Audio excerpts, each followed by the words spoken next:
தந்தி தொலைக்காட்சி நேயர்களுக்கு வணக்கம். நல்லதை சொல்வோம், நல்லதை செய்வோம், நல்லதே நடக்கும்.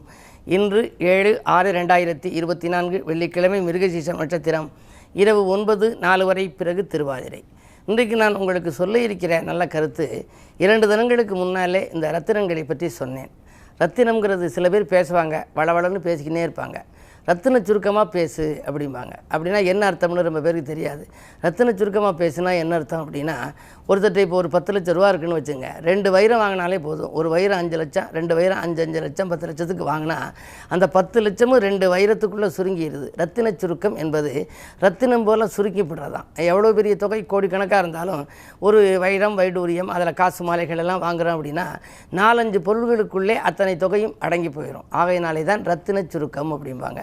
அந்த மாதிரி அந்த ரத்தினத்துக்கு மிகப்பெரிய வலிமை என்ன செய்யும் அப்படின்னா, ஒருத்தர் இன்றைக்கி பிறந்திருக்காரு 7ஆம் தேதி, இன்றைக்கு காலையில் ஒரு ஆண் குழந்தையோ பெண் குழந்தையோ பிறக்குது. என்ன மோதிரம் போட்டுக்கிறது அப்படின்னா, 7 என்பது கேதுவுக்குரிய எண். கேதுவுக்குரிய கல் என்ன கல் அப்படின்னா கோமேதகம் போட்டுக்கணும். அந்த கோமேதகம்ங்கிற கல் இருக்கே, அந்த கல்லை நம்ம உடனடியாக டக்குன்னு போடக்கூடாது. எந்த கல் வாங்கினாலும் ஒரு சில நாட்கள் நம்ம வச்சு பார்க்கணும். நம்முடைய பையில் வச்சு பார்த்து போராட்டங்களில் காரியங்கள் எல்லாம் சக்ஸஸ் ஆகுதா, இல்லை ஏதாவது மாறுபாடு தெரியுதான்னு பார்க்கணும். சில கற்களால் கோளாறுகள் வரும், சில கல்லுகள் நன்மைகளை செய்யும். ஆனால் அது நம்ம அனுபவத்தில் தான் பார்க்க முடியும். அந்த அடிப்படையில் மாணிக்கக்கல்னு ஒன்று இருக்குது, சிம்மராசிக்காரர்கள் போடக்கூடியது. பொதுவாக 1, 10, 19, 28 எண்ணில் பிறந்தவர்களும் போடலாம். ஜாதகத்தில் சூரியன் நல்லா இருந்தாலும் போடலாம். ஆனால் சூரியன் நீச்சம் பெற்றிருந்தால் போடக்கூடாது. அந்த மாணிக்கக்கல் போட்டால் என்ன நடக்கும் அப்படின்னா, மனிதன் சாதிக்காததை மாணிக்கம் சாதிக்கும். மிகப்பெரிய வளர்ச்சியை அது கொடுக்குமா. சரி, முத்து போட்டுக்கிட்டால் என்ன பண்ணும்? மாசற்ற முத்து மனக்குழப்பம் அகற்றும். முத்து எதுக்கு போட்டுக்கிறது அப்படின்னா, சந்திரனுக்காக போட்டுக்கிறது. சந்திரன் என்பது மனதுகாரகன். சில பேருக்கு பாருங்கள், மனக்குழப்பம் எப்போவுமே இருக்கும். ஒரு வேலையை கொடுத்தா செய்வோமா வேண்டாமா அப்படிம்பாங்க, போவோமா வேண்டாமா, ரெட்டித்த சிந்தனையிலேயே இருக்கும். அப்படி சிந்தனை ரெட்டிச்சிருக்கிறதுனால சில பேர் வீடை பூட்டிகிட்டு வந்துடுவாங்க. திரும்ப பூட்டிட்டோமானு மறுபடியும் போய் அந்த பூட்டை இழுத்து பார்த்துட்டு வருவாங்க. முன்னாடியெல்லாம் கடிதங்கள் போடுறது, இப்போலாம் வாட்ஸ்அப்பில் அனுப்பிச்சிடுறாங்க, தகவலை ஃபோனில் சொல்லிடுறாங்க. கடிதத்தில் எல்லா சப்ஜெக்ட்டையும் எழுதி உள்ளே வச்சு ஒட்டிடுவாங்க. 5 ரூபா ஸ்டாம்பு ஒட்டிடுவாங்க. இந்த தகவல் எழுதினமா எழுதலையான்னு ஒரு சந்தேகம் திரும்ப உடைச்சி பார்த்து அந்த 5 ரூபா ஸ்டாம்பு வேஸ்ட் ஆகிரும். நான் பார்த்துருக்கேன், நிறைய என்னுடைய நண்பர்கள் எல்லாம் அது மாதிரி செஞ்சுருக்காங்க. அப்படியெல்லாம் சந்தேகப்படுறது யார் அப்படின்னா, சந்திர பலம் இழந்தவர்கள்.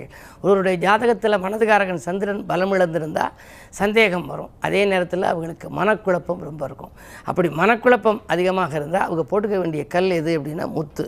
சரி, இந்த முத்து மோதிரத்தை தேர்ந்தெடுத்துட்டாங்க அப்படின்னா அது எந்த வடிவத்தில் தேர்ந்தெடுக்கிறது? அது ஓவல் ஷேப்லையா, உருண்டை வடிவத்திலையா? சரி, வர்ற முத்து எப்படி இருந்தாலும் அந்த முத்தை நம்ம கட்டுற வடிவம் இருக்கு இல்லையா, சதுரமாக கட்டுறதா, முக்கோண வடிவத்தில் வச்சு கட்டுறதா, நாற்கோணமாக வச்சு கட்டுறதா, இல்லை எண்கோண வடிவத்தில் கட்டுறதா, ஓப்பன் கட்டிங்காக கட்டுறதா, இல்லை மூடு கட்டிங்காக கட்டுறதா, அது எந்த நாளில் நம்ம போடுக்க ஆரம்பிக்கணும், முதல்ல போடையில் எந்த தெய்வ சந்நிதியில் வச்சு போடணும், எந்த பாடல் படித்து போடணும், எந்த ஸ்தலத்துக்கு நம்ம போனால் பலன் கிடைக்கும், சிறப்பு ஸ்தலம் எது, இத்தனையும் தெரிஞ்சுக்கின்னு அந்த கல்லை நம்ம செஞ்சு போட்டோம் அப்படின்னா லைஃப் லாங்காக போட்டுக்கலாம். இல்லாட்டி சில பேர் திசைக்கு திசை மாற்றுவாங்க.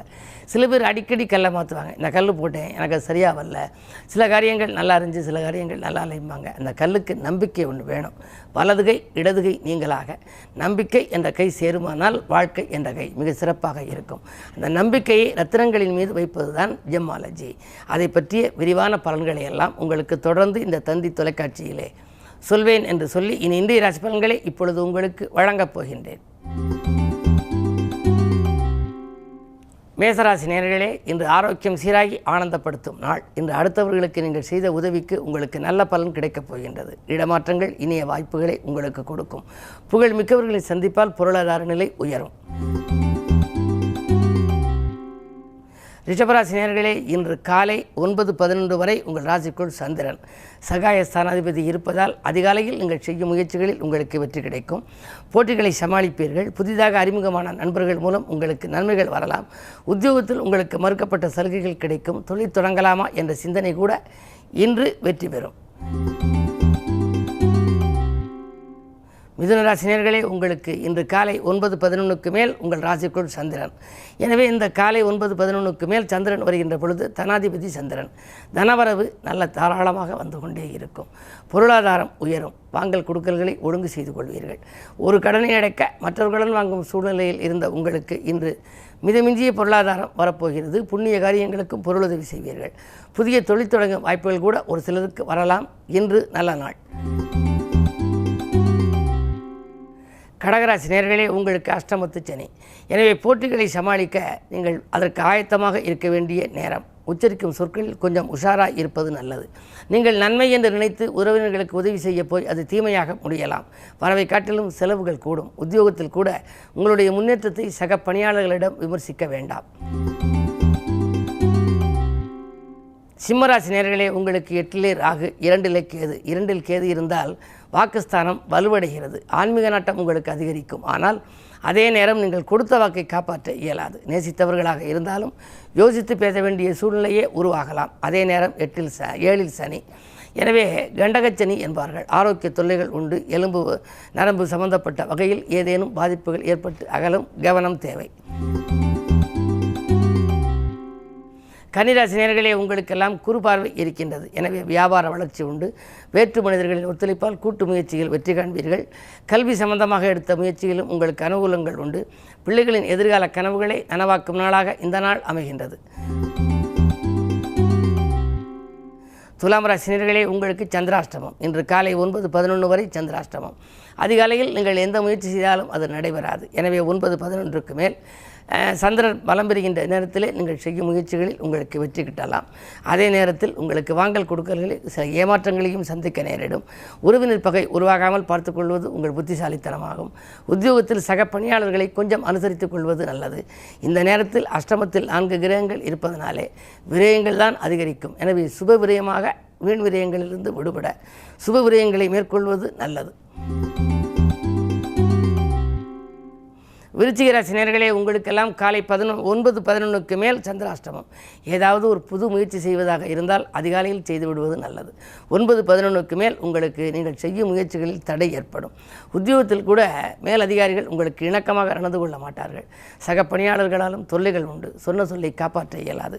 உடல் ஆரோக்கியத்திலும் சிறு சிறு அச்சுறுத்தல்கள் தோன்றலாம். என்ன இருந்தாலும் இன்று அமைதியை கடைப்பிடிக்க வேண்டும். நிதானத்தை கடைப்பிடிக்க வேண்டும். அருகில் உள்ள ஆன்மீக பெரியோர்களின் ஆலோசனைகளை கேட்டுக்கொள்வது நல்லது. தனுசு ராசி நேயர்களே, உங்களுக்கு தடைக்கற்கள் எல்லாம் படிக்கற்களாக மாறுகிற நாள். குருவினுடைய பார்வை 2 பதிகின்ற பொழுது குடும்பத்தில் நல்ல முன்னேற்றம் ஏற்படும். வியாபார வளர்ச்சி உண்டு. தொட்டது துலங்கும். தொழில் வளம் சிறக்கும். கேட்ட இடத்தில் உதவிகளும் கிடைக்கும். இந்த நாள் நல்ல நாள். மகர ராசி நேயர்களே, குரு பார்வை இருக்கின்றது. குரு பார்க்கின்ற பொழுது கல்யாணங்கள் நடைபெறும். பெற்றோர்களின் மணி விழாக்கள், முத்து விழா, பவள விழாக்கள் நடைபெறலாம். இல்லத்திலே ஏதாவது ஒரு பகுதி கட்ட வேண்டும், மாடியை எடுக்க வேண்டும், அல்லது ஏதாவது ஒரு வீடு சம்பந்தப்பட்ட சொத்து சம்பந்தப்பட்ட முயற்சிகளில் ஆர்வத்தோடு நீங்கள் இருந்தீர்கள் என்றால் அதில் இன்று வெற்றி கிடைக்கும். சுப செலவுகள் அதிகரிக்கின்ற நாள் என்று கூட சொல்லலாம். என்ன இருந்தாலும் 2 சனி இருப்பதால் ஒரு சில சமயங்களில் உறவினர் பகை ஏற்படும். கவனம் தேவை. கும்பராசி நேயர்களே, உங்களுக்கு ஜென்மச்சனியின் ஆதிக்கம் இருக்கிறது. வீண் பழிகள் அகலும். விருப்பங்கள் எல்லாம் நிறைவேறும். 3 செவ்வாய் இருப்பதால் முன்னேற்ற பாதையில் அடியெடுத்து வைப்பீர்கள். பாகப்பிரிவினர்கள் சுமூகமாக முடியும். விலகிச் சென்ற சொந்தங்கள் இன்று விரும்பி வந்து இணைவார்கள். 2 ராகு இருப்பதால் திரண்ட செல்வம் வரும். எனவே பணப்புழக்கம் நன்றாகவே இருக்கிறது. மனக்கவலை அகலும் இந்த நாள். மேலும் நன்மை கிடைக்க வெள்ளிக்கிழமை என்பதால் அம்பிகையை வழிபடுவது நல்லது. மீனராசி நேயர்களே, உங்களுக்கெல்லாம் இன்று யோகமான நாள். ராகு ராசியிலேயே இருக்கின்றார். ராகுவை போல கொடுப்பானும் இல்லை என்பார்கள். அளவுக்கு அதிகமாக கொடுக்கக்கூடியவன் ராகு. எனவே உத்தியோகத்தில் உங்களுக்கு நீங்கள் புது முயற்சிகள் ஏதேனும் செய்திருந்தால் அதில் உங்களுக்கு கிடைக்கும் உத்தியோக உயர்வு, ஊதிய உயர்வு போன்றவைகள் கிடைக்கும். அது மட்டுமல்ல, கணவன் ஒரு இடத்தில், மனைவி ஒரு இடத்தில் தனித்தனியாக வேலை பார்த்தால் இருவரும் ஒன்றாக இணைந்து ஒரே இடத்தில் பார்க்கக்கூடிய ஒரு சூழ்நிலையை கூட உருவாகும் விதத்தில் யாரேனும் ஒருவருக்கு இடமாற்றங்கள் வரலாம். இன்று விஐபிக்களின் ஒத்துழைப்பால் உங்கள் விருப்பங்கள் நிறைவேறும். நல்ல திருப்பங்கள் உருவாகும். மேலும் விவரங்கள் அறிய தினத்தந்தி படியுங்கள்.